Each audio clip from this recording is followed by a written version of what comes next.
left Higashi Mangrove Forest 5 minutes ago.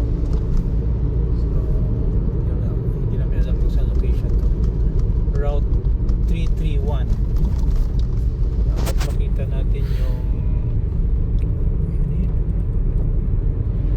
so we're on a long drive from northernmost tip ng Okinawa going central Okinawa. Yung hotel natin, what's the name of the hotel, May? Seisaki? Somewhere in Onna. We'll be staying overnight in Onna. But to go there, we have to pass through Nago. Nago tayo ulit. Nago and yeah, Nago. So, if you observe dito, forested area, pan talaga. Gandang pag-maintain talaga ng government.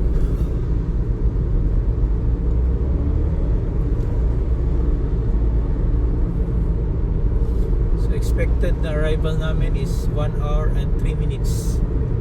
6 o'clock. So almost 6 o'clock. 37 kilometers to destination.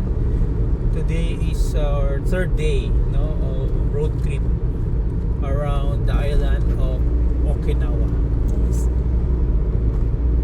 Ano nila ba? Ang kanilang beaches ng mga pine trees. So malamig talaga siya. Malamig talaga ang area. Considered as pa rin siya, Okinawa is temperate pa rin siya, no? Temperate yung temperature pa rin. Pero summer siguro mainit naman siya. Still spring. Of course, iba pa rin compare sa yung mainland islands ng Japan. Kasi Okinawa is just an hour from Taiwan. Ito yung ideal na pwedeng destination ng Pilipinas also. Direct line. Yeah. Siyempre, mas gusto talaga yung Osaka at saka yung Tokyo eh.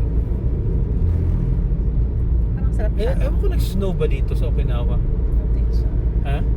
Maybe not. Wala na? Siguro.